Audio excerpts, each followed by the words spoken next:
जय हिंद दोस्तों।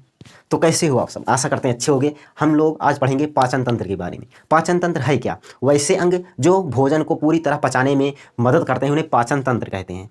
क्या कहते हैं? पाचन तंत्र। आइए देखते हैं पाचन तंत्र यानी इंग्लिश में कहेंगे डाइजेस्टिव सिस्टम। इसे हम लोग दो भागों में बांटते हैं। एक होता है आहार नाल, दूसरा होता है ग्रंथि। आहार नाल का मतलब होता है एलिमेंट्री कैनाल और ग्रंथि का मतलब होगा क्या? ग्लैंड। आहार नाल कहेंगे किसे? हाँ पूछेंगे आप लोग कि आहार नाल कहेंगे किसे? तो जो भैया यहाँ से लेकर ये मुंह से लेकर पूरा मुंह आई, ग्रास नली, पेट, छोटी आंत, बड़ी आंत, उसके बाद गुदा, इतनी पूरी लंबाई को क्या कहते हैं? आहार नाल कहते हैं। क्या कहते हैं? आहार नाल। इसकी लंबाई कितनी होती है? तो आहार नाल की लंबाई होती है 32 फीट। कितनी? 32 फीट। गांव वाले कहते नहीं हैं इनके शरीर में 32 फीट के 32 हाथ की एक क्या है? आंत है। तो क्या है भैया? ये है मुंह से लेकर, मुख गुहा से लेकर कहाँ तक? गुदा तक पूरी ये लंबाई को आहार नाल कहते हैं। यही 32 फीट की होती है। कितनी फीट की? 32 फीट की होती है। आशा करते हैं आप लोग समझ रहे होंगे। तो भैया इसमें किसमें आएगा? एलिमेंट्री कैनाल में, यानी आहार नाल किसमें आएगा? तो इसी में, यानी इसमें क्या क्या आएगा? 32 फीट की रहेगी। तो सबसे पहले आएगा बक्कल कैविटी यानी मुख गुहा, जिसमें मुख है। क्या? मुख गुहा। गुहा मतलब होता है खाली जगह, मुंह में खाली जगह को आएंगे मुख गुहा यानी बक्कल कैविटी कहते हैं। उसके बाद आता है ग्रास नली। ग्रास नली यानी हम खाना खाए उसके बाद खाने एक नली लगी हुई है जो हमारे पेट तक लेकर जाती है, उसे कहते हैं ग्रास नली। इसे इंग्लिश में कहते हैं फायरिंग्स। उसके बाद आता है पेट। ग्रास नली कहाँ लेकर जाएगी? पेट में। तो पेट में को भैया कहते हैं पेट या उदर। क्या कहते हैं? उदर। उदर, उदर कहेंगे भैया। उसे भैया इंग्लिश में कहते हैं स्टोमक। क्या कहते हैं? स्टोमक। उसके बाद आता है छोटी आंत। जब पेटों में चला जाएगा वहाँ पर पाचन होगा, उसके बाद कहाँ जाएगा? छोटी आंत में। खाना पचकर पेट में पहुँचेगा, वहाँ पर दुनिया भर आगे हम बताएंगे क्या क्या होता है। छोटी आंत में जाएगा तो छोटी आंत को क्या कहते हैं? स्मॉल इंटेस्टाइन कहते हैं। उसके बाद छोटी आंत से कहाँ जाएगा? बड़ी आंत में। बड़ी आंत में जाएगा, इसे क्या कहते हैं? Large intestine. बड़ी आंत को कहते हैं लार्ज इंटेस्टाइन। उसके बाद गुदा के रास्ते बाहर निकल जाता है। तो आशा करते हैं आप लोग समझे होंगे कि आहार नाल में कौन कौन सी चीज़ आते हैं। आहार नाल भैया यहाँ से लेकर पूरा जो बना है यहाँ तक होती है। तो खाना किस किस रास्ते से कहाँ कहाँ पर जाता है, कैसे कैसे पचता है, इसी को जो जो भाग लेते हैं। मुख हुआ हो गया, ग्रास नली हो गई, पेट हो गया ये। उसके बाद छोटी आंत में आएगा। छोटी आंत में इसे पचते पचते फिर कहाँ जाएगा? बड़ी आंत में। बड़ी आंत से फिर गुदा के रास्ते बाहर निकल जाता है। तो आशा करते हैं आप लोग समझे होंगे। तो आहार नाल में भैया इतनी चीज़ आती हैं। मुख हुआ, ग्रास नली, पेट और छोटी आंत, बड़ी आंत, गुदा। उसके बाद ग्रंथि जो होती है, ग्रंथि। ग्रंथियों के माध्यम से भी पाचन होता है। लार ग्रंथियाँ होती हैं, जैसे हमारे मुख में ढेर सारी लार ग्रंथियाँ पाई जाती हैं। ये भैया लार को क्या करती हैं? छोड़ती रहती हैं, जिससे जैसे हम रोटी वोटी खाते हैं लार मिल जाती है तो क्या होता है? मिठाई जाती है ना। तभी बताएंगे कैसे कैसे होगा। उसके बाद आता है लार ग्रंथियों के बाद लीवर। लीवर में क्या होता है? पित्त का निर्माण होता है। उसके बाद अग्नाशय होता है। अग्नाशय मतलब होता है पेनक्रियाज। पेनक्रियाज भैया ये है पेनक्रियाज।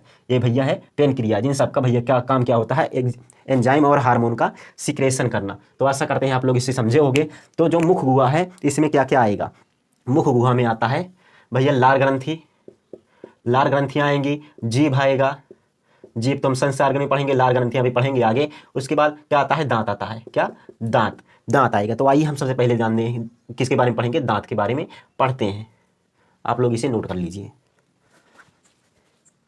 तो दोस्तों आइए अब देखते हैं दांतों के बारे में कि दांत किस प्रकार काम करते हैं, कौन कौन से दांत कहाँ पर पाए जाते हैं, दांतों के कितने प्रकार होते हैं। तो आइए देखते हैं सबसे पहले दांत। दांत बने होते हैं कैल्शियम फास्फेट के। किसके? कैल्शियम फास्फेट के दांत बने होते हैं। इसका अध्ययन क्या कहलाता है? इसका अध्ययन कहलाता है ओडेंटोलॉजी। और जो इसके डॉक्टर होते हैं उनको ओडेंटोलॉजिस्ट कहते हैं। बच्चों में 20 दांत पाए जाते हैं जो दूध के दांत होते हैं। वयस्कों में कितने पाए जाते हैं? यानी बड़ों में पाए जाते हैं कितने? 32 दांत पाए जाते हैं। गिन लीजिए अपना, 32 दांत पाए जाते हैं जो बड़े बड़े होते हैं। वैसे लगभग 25-25 की उम्र में 32 दांत होते हैं, उससे पहले नहीं होते, उसके पहले 28-30 होते हैं।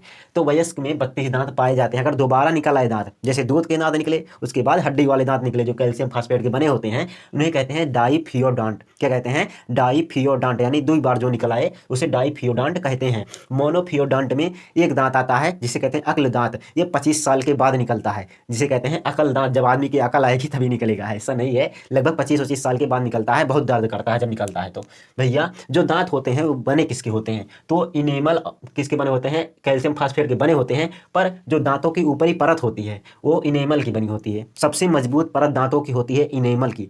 किसकी? इनेमल की। उसके अंदर जो भरा होता है दांतों के अंदर उसे कहते हैं डेंटाइन। क्या कहते हैं? डेंटाइन। सबसे ऊपरी भाग इनेमल। इनेमल सबसे मजबूत होता है। शरीर का सबसे मजबूत पार्ट क्या है? इनेमल है। उसके अंदर दांत के अंदर सबसे ऊपर क्या होता है? इनेमल होता है। जो सफ़ेद सफ़ेद चमकता रहता है वो इनेमल है। उसके बाद आता है डेंटाइन। डेंटाइन दांतों के अंदर भरा होता है जिसे कीड़े मकोड़े खा लेते हैं, बहुत दर्द करता है। डेंटाइन को खाते हैं। इनेमल में किसी तरह अगर छेद हो जाता है तो क्या होता है? कीड़े मकोड़े डेंटाइन में अंदर हल जाते हैं, उसे खा लेते हैं तो दांत बहुत दर्द करता है। तो आइए देख लेते हैं दांत कहाँ कहाँ पर कौन से पाए जाते हैं।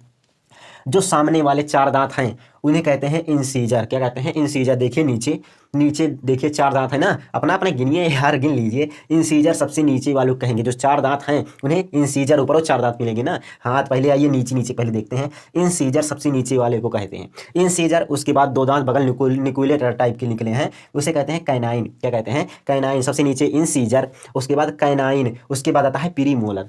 जो निकुले हैं उसके बाद में देखिए 2 दांत हैं जिसे कहते हैं प्रीमोलर। उसके बाद 3 दांत आखिरी में होंगे जिसे कहते हैं मोलर। आखिरी में एक दांत नहीं होगा, 3 की जगह 2 दांत होगा जो मोलर है। भैया मोलर बाद में निकलता है, एक दांत जो होता है वो बहुत दर्द करता है, बाद में जो निकलता है उसे मोलर कहते हैं, उसे अक्ल दांत भी कहते हैं। तो आइए जोड़ लेते हैं इंसीजर। इंसीजर में कितने? नीचे 4 हैं। उसके बाद आता है कैनाइन, जो निकुले होते हैं उसकी संख्या 2, 4 2 6। प्रीमोलर में 2 इधरिया 2 इधरिया 4 ना, 6 4 10, प्रीमोलर 10। उसके बाद 3 3 6 कितने? 10 और 6 कितने? 16। और ऊपर भैया नीचे वाला 16, ऊपर वाला मिलाएंगे तो 32 दांत हो जाते हैं। आशा करते हैं आप लोग समझे होंगे। नीचे वाला इंसीजर, कैनाइन, प्रीमोलर, मोलर। उसके बाद क्या होता है? ये इनेमल के ऊपर ही परत होती है दांतों की, डंटा इन्हें अंदर भरा होता है। बच्चों में 20 दांत पाए जाते हैं, वयस्कों में 32 दांत पाए जाते हैं। एक दांत बाद में निकलता है जिसे कहते हैं मोनोपियोडोंट, वो एक के बाद निकलता है जिसे अक्ल दांत भी कहा जाता है। इसका सूत्र क्या है? पहले लिखेंगे इंसीजर, फिर कैनाइन, फिर प्रीमोलर, फिर मोलर। ऊपरा इतना होगा, उसके बाद नीचे तो वही तत्व पाया जाएगा। तो उसकी संख्या कितनी होती है?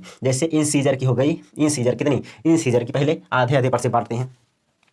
इंसीजर के मान लिए 2, इधर वाली एक साइड में। अरे आधा आधा सब चीज़ पाया जाता है हमारे दांतों में। देखिए आधा आधा बांटे पहले, तो पहले 2 एक बार बांट लिए। 2 1 3 2 5 5 3 8, 8 इधर एक हो गए, 8 इधर एक, 8 8 16। ऊपर वाले मान लिए 16 हो गए, उसके बाद नीचे वाले 16। तो कहेगा कि इसका दांत का सूत्र क्या है? तो एक साइड का गिना जाएगा, एक साइड का, चाहे ऊपर वाला ले लीजिए चाहे नीचे वाला। तो भैया एक साइड का मान लीजिए 2 1 3 2 5 3 8, एक साइड का 8, उसके बाद दूसरी साइड का 8, 16 हो गया। फिर ऊपर वाला दूसरी साइड का 8, फिर इधर वाला दूसरी साइड का 8, कितने हो गए? 32 दांत हो जाते हैं। कितने होते हैं? 32। जैसे 2 1 3 2 5 8, 8 गुणे 2, यहाँ पर गुणे 2 कर दीजिए, 8 दूनी यहाँ पर 16 हो गया। उसके बाद 16, तो 16 16 कितने होते हैं? 16 16 32 दांत हो जाते हैं। कितने? 32 दांत हो जाते हैं। आशा करते हैं समझे होंगे। तो भैया आप लोग इतना नोट कर लीजिए। आज के लिए रखते हैं बस इतना ही, मिलेंगे आपसे नेक्स्ट वीडियो में। जय हिंद, वंदे मातरम।